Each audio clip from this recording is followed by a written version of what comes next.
this week on To the Contrary. First, terrorists use sexual enslavement of women as a weapon of war. Then, the ethics of surrogacy. Behind the headlines, efforts to end child abuse and neglect.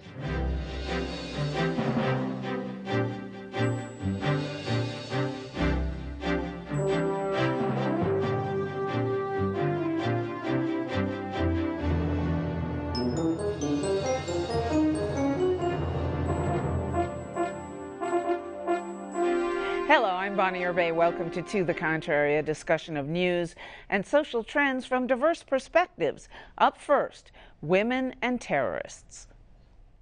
As terrorists from the group known as ISIS or ISIL threatened to behead more American journalists, the world reacted in horror to its beheading of journalist Jim Foley. Less known is ISIL's equally horrendous history of extreme violence toward women. The group recently kidnapped some 500 women and girls in territories ISIL controls in Iraq. It condemned them to a life of sexual slavery, all in the name of Islam. They're gonna impose on these women what is called jihad and nikah, or marriage in the cause of jihad, or whatever that is. ISIL members claim to be defenders of Islam, but according to noted Islamic jurist Dr. Aziza Al-Hibri, their acts completely violate the faith. This is not only contrary to the Quran, but the Prophet himself said that when you enter a city or a village or a land in war, leave the women and the elderly and the children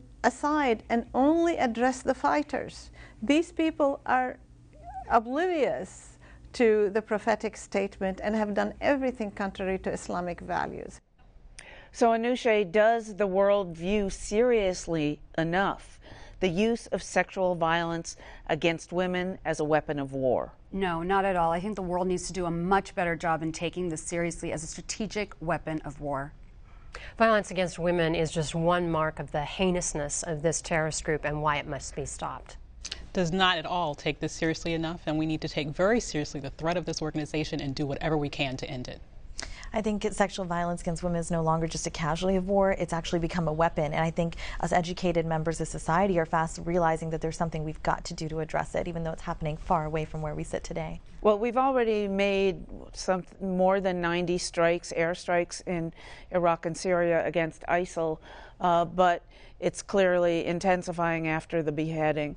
Should it have intensified a month before, when ISIL sent out this declaration that they were going to capture 500 mainly Christian and help me Yamazi women in the mountains and throw them into sexual slavery? I think before the strikes, after the strikes, can we talk about that this country, Iraq, was supposed to be a beacon of democracy in the Middle East? So I think with the U.S., declining their troops and slowly decreasing the number of troops, they completely ignored clearly a massive power vacuum that was happening in ISIS, and I feel in Iraq, and I feel like we're dealing kind of with the aftermaths. We should have done a lot more prevention before, but we're here now, and I think, it's always minorities, women, children that are the most vulnerable members of society. So it's very easy for extremists to come in, and some of the best, most tangible demonstration of their power is to attack this group of society first. So I think we need to be using a range of tools in the statecraft toolkit. One would be to make sure that this new government in Iraq is stabilized as much as possible, and that there's as much regional and international support for getting rid of this terrorist threat. As well, we need to, the United States and every other country who is eager to help needs to stop this terrorist pipeline into and out of the region. But one thing that the U.S. can do that they're not talking about, yesterday Defense Secretary Chuck Hagel said that they have never seen a group like this that is so organized and so well funded. The U.S. needs to follow the money. We know that a lot of the people... Well, the money's coming from, in large part, the kidnappings and the Germans and the Dutch and the French, not yet the United Kingdom. We in the UK are the only ones who are... No, it's not the only source of funds. They also grabbed oil. They were funded originally by Qatar, Saudi Arabia, and Turkey. Yes, and then they took over Iraqi oil rigs, started selling oil for $25 a barrel versus $100 like the Saudis are, and now the Saudis are upset with them. But the kidnappings are a huge source of their income. How do can we go to our fellow countries and say, don't pay $30 million, $100 million ransoms anymore? You're funding terrorism? That's been part of the U.S. rationale for not paying such ransoms, and so that's a debate that needs to be had. But I mean, are we? We can go to these countries and say, knock it off. Are we? Have we? Should we? I think that model is one that we should be serious with our allies about. Yeah.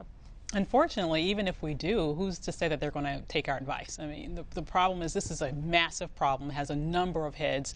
And unfortunately, I don't really see a way out of this unless it's through the use of force. We're there now, but I think that unfortunately this is the beginning. Saturation bomb them. To be honest with you, I'm not even sure that it's all, I'm afraid to say this, but I'm not sure that this is going to end with bombing. I really do think that this is one of those situations where we are watching atrocities at a level that could lead to the extinction of peoples, entire groups, So at this level, it is really, to me, if there's any time where you are justified in using all force possible, this certainly is it. And I think that most American people would agree with that. This is a threat unlike no other. We've never seen a socially sophisticated group like ISIL. I mean, social media sophistication, the execution of Foley was unfortunately in HD, voiceovers, music. This is really something we haven't dealt with. And it was tweeted out and posted on YouTube. And a lot of Westerners are going over there. I mean, the man that executed Foley had a British accent, so now the British government is really worried about their citizens actually going over and being active. And they think they've identified who he is, too. They're working on it, yeah. And I think the development is really scary, is that we are going to see more executions happening. We've still got Steve Sotloff missing. He's from Florida. And on Thursday, there was a tweet out by ISIL saying, we're going to deliver his body by courier to the Americans. Scary.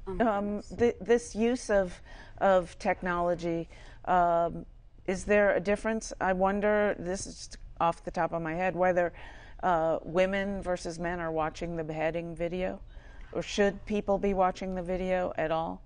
The use of technology, I don't think it affects who's watching the video. I think it affects the number of people that are watching the video. I mean, I think women and men are equally on the internet. But I have to quickly say that there's a small silver lining here, which is the Kurds that the U.S. who have finally decided to arm.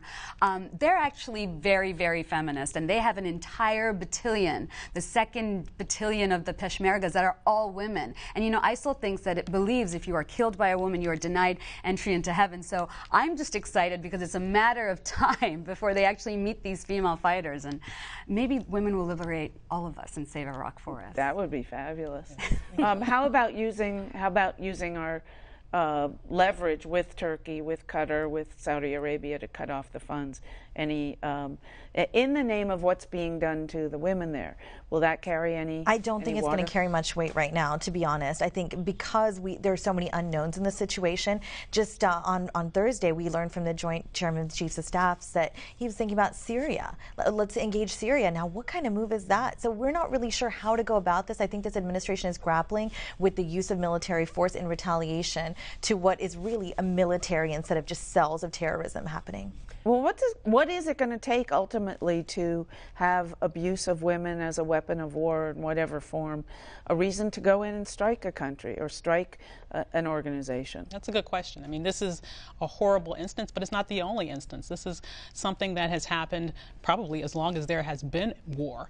We just need to understand as human beings that this is something that's atrocious, and we need to make the decision as human beings that we will just not sit idly by and watch it happen and do nothing. That summer conference in London was all about that, though, with Angelina Jolie and the Foreign Secretary of the UK, and it was all about we just accept sexual violence as a part of conflict and war, but it's not. It can completely be prevented. And Angelina Jolie was saying that we have to start prosecuting enough so people know that it's not something you can just get away with. And that was put on by the British government, so there is hope there in London.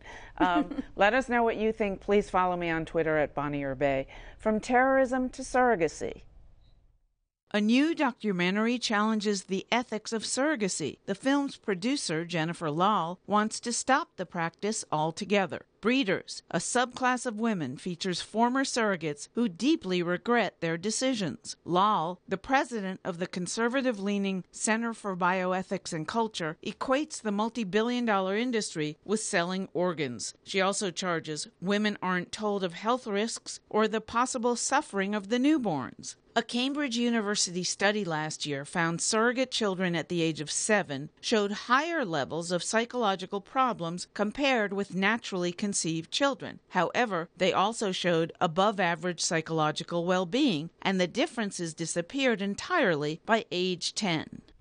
So we'll get back in a second to, the effects on the child, but we don't allow it legally.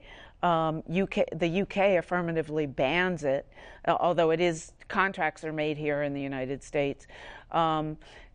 What should be done about that? I really don't think there's much that the government should do, to be honest. I mean, this is a country founded on liberty and personal freedoms. If somebody wants to have this gift of life and there's somebody volunteering to say, hey, I'm going to be your surrogate and give you that gift, I think let it happen. I think there's a patchwork right now of states that are criminalizing it, and then you've got California it's totally unregulated, and it's now a tourist industry out there, reproductive tourism. Oh my goodness. The business of reproduction and women's bodies. I think that, if it's two parties together and they agree, that's great. But this kind of subculture. What we're seeing is so many women regretting it. There was coverage of a woman in Minnesota who surrogated for 2 gay men, married men, and she's an accountant, she's educated, obviously, and she totally regrets it and had to work out a deal to have part of the visitation rights with what turned out to be her daughter. There has to be better protection and prevention for the women, period, because, not everyone's going to be educated and know their rights. So I think this is very important, and I think feminists should have serious problems with surrogacy. I think it's very problematic. I thank Jennifer Lal for creating this documentary. She's raised the issue of the commodification of life, the pressure that gets put onto women, usually low income, people in financial distress, military wives, who are pressed into feeling like this is the way they can make some money, but lots of complications with it and problems, and at baseline a commodification of life that is bad for the future for all of our culture. So are you for banning it? I certainly not for legalizing, and yes, I think we should take steps to make sure that this is not a road we go down. But not good for kids, not good for the women. What do you say to couples who can't, let's say the woman can't hold a pregnancy or something, and you're going to tell them you can't have your own We've child. also talked on this show about all the needs for adoption and foster children and so on. So there are ways to love and care for and bring a child into your family. We should look at those. But what about the people that are going overseas? I mean, in India, in Thailand, where it's completely unregulated. Guatemala. She was talking, you can rent a womb. And these women are really being treated like, I hate this metaphor of a cupcake oven, but that really is what it is. They don't have any control over their bodies, their reproduction, these children that they're breeding, and reproducing. But then also when these kids are born with abnormalities, will they abandon the child? There was a couple from Australia in Thailand, and the child turned out to have Down syndrome, and they walked away. Right. What do you do in a situation like that? This is one of those situations where I think that there needs to be severe regulations. I'm not necessarily to the point where I think it should be totally banned, because I think that there might be some situations where there is agreement between the parents and the surrogate. But generally speaking, I'm very wary about the degree to which impoverished women can be exploited in this situation. And you never see a rich woman about to be in somebody's Well, the Minneapolis case I just talked about was clearly upper middle class. I mean, she didn't do it for money. She did it, and I've heard other women say they enjoy being pregnant. There are those. I mean, they're not the majority, but they are. Not the majority, but also she had the power to do something about it when she changed her mind. What about the woman who does not have that opportunity? She does not have the funds to hire a lawyer, and she doesn't even have the ability to get the connections in any other way. And how much of the $20,000, $30,000, $40,000, $50,000 price tag is the woman who actually gave birth to the child getting. I mean, you have these agencies in the middle. I mean, the surrogate for Nicole Kidman and Juliana Rancic, you know, is not going to be the same for some other woman in, I don't know, Texas or But these are Guatemala. consenting adults. I totally understand standing up for the woman that's poor and uneducated, but it's not like somebody's coming over to them with a turkey baster and saying, do it, be a surrogate. I mean, what's next? If we regulate this, are we going to regulate and say stupid people can't breed? Well, you two work it out then. I think we have a lot of talking to do. You know, you're both conservatives. Work it out, because you represent the conservatives, predominantly Catholic, I would assume, who think that life should not be, as you put it, you know, commodified or made into a commodity. And you're saying, you know, free market. I think this is a free enterprise. I know this sounds horrible talking about a woman's womb as such, but I have 2 friends in the past year who've got to experience children that are now alive and well today through the gift of surrogacy. I have to stand up for it. So when we talk about freedom, we are talking about freedom for life, liberty, and the pursuit of happiness. And at the basis of that is our view of life. And so I am concerned about all the kinds of reproductive and new, you know, different ways of approaching family that are seriously impairing our view of what life is all about. And if we are, as Jennifer Lahl says, making children and designing them according to the wishes of adults, that's quite a different view than we've had. Okay, but so how are conservative women going to work that out? Because, you know, where's the middle? Is there middle ground? I think the protection of life is a fundamental premise of our entire structure of freedom and our constitutional order. But there are a lot of blurred lines, and while I agree with that in many ways, if we create what says we can't eliminate, right? But at the same time, it's a gift, and if it's a volunteer, then it's very much okay. I understand the people that are saying pregnancy for hire is wrong, but if we regulate that, there's a short while until we regulate the other two. All right. What about the children? What about the kids in this situation? The one again. I want to find out who their parents are. The one in Minneapolis. She ended up donating her egg, which I think is actually legally and ethically a whole different story from, you know, being given an egg and a sperm that from the, you know, from whoever that, you know, assuming one or both are from the couple who want to have this child. Than if you did it the other way. Exactly. So, and a whole different set of worms. But what about the kids? Should we be thinking legally, ethically about the child involved? I personally think so. I mean, if at some point the child wants to know who is my, you know, biological mother, I think they should have the right to know. I personally do. You know, this is something where I don't have any friends who have been through this experience, so I can't have that perspective. But just in terms of my own moral compass, I would know that if it was me, I would want to know who my biological mother is, and I wouldn't want anyone to say that I didn't have the right to find out. Are they able to set up agreements where the child can't know? I can think all kinds of things are going on, but you know, we're finding in these the first generation to kind of grow up and not know who their father is in particular. They express exactly what you did there, Avis, about wanting to know their heritage, wanting to know where they came from, and that's a real thing with adopted children. They go through the same thing, and I think those same things should be available. I agree. What about the psychological health of being ripped away at birth from, and the psychological impact of being ripped away at birth from the woman who bore you, whether it might be of her egg or somebody else's? What about that? Not all kids are ripped away, but if they are ripped away, I mean, will they know the story that they were ripped away from their mothers? So all human beings go through this.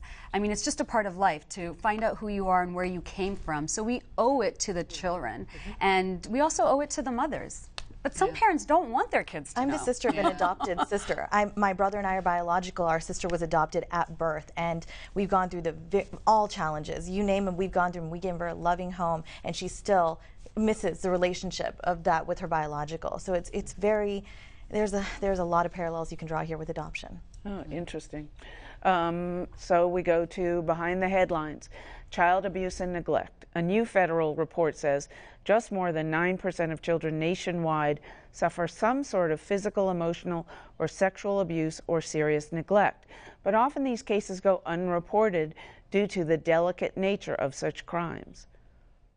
In general, child abuse and neglect are actually about 100 times as common as all forms of childhood cancer combined. So it's a tremendous problem with child health and adult health in our country.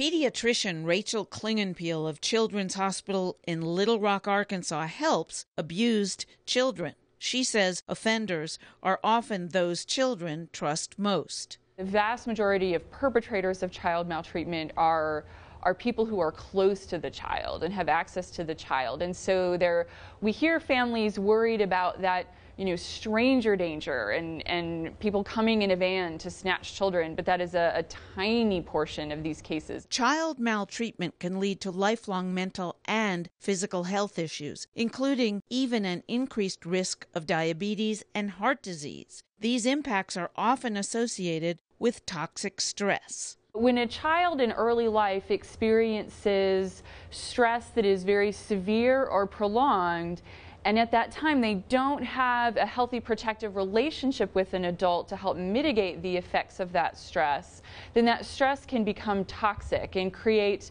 changes even in their body. The only way to help these targets of abuse is to address them medically and psychologically and give them services all too often financially out of the reach of middle and lower class people. It is really brain health that we're talking about when we talk about mental health. And so I would say that it is absolutely appropriate for that to be recognized in the way that healthcare benefits are provided to people. With an increasing prevalence of child maltreatment, doctors and authorities are not the only ones who play a role in preventing child abuse and neglect. Arkansas Children's Hospital is in the midst of a fundraising drive to build Children's House on the hospital campus. That so it can centralize clinical services needed for abused children and their families. This is something that is secretive. It happens behind closed doors, and I hear so often that people say, we want to keep this in the family. We want to keep this a family issue, and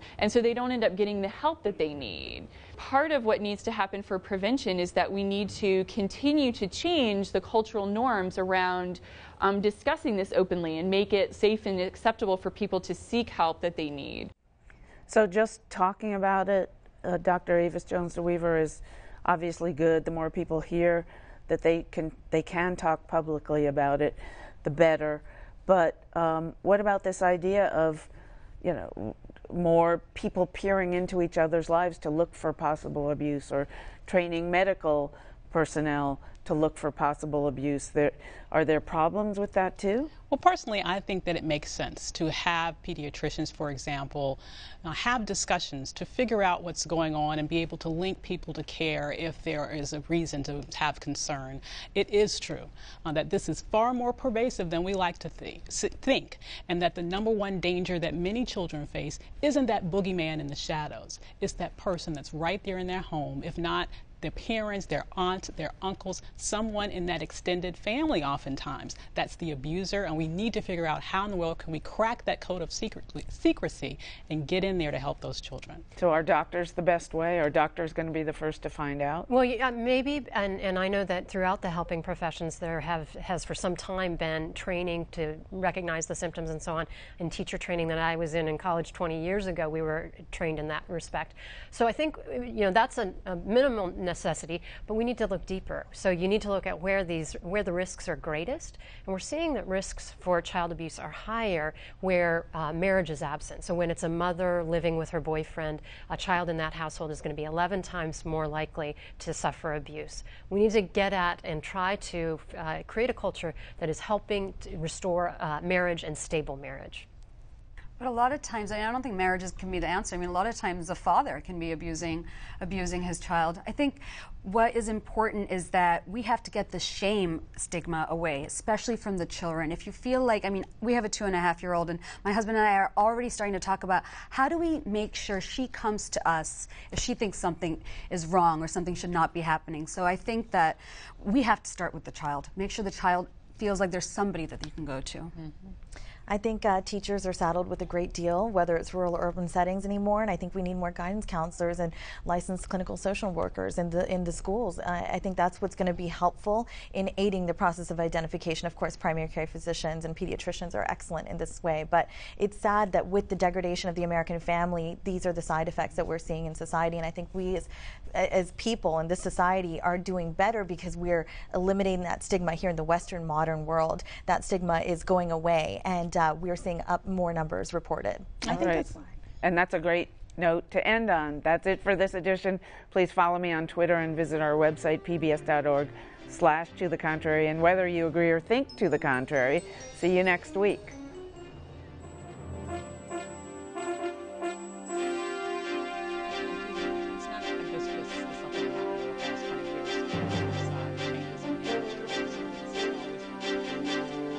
We have an interview with a woman who was sexually trafficked by her family, and they had been doing it for generations before her.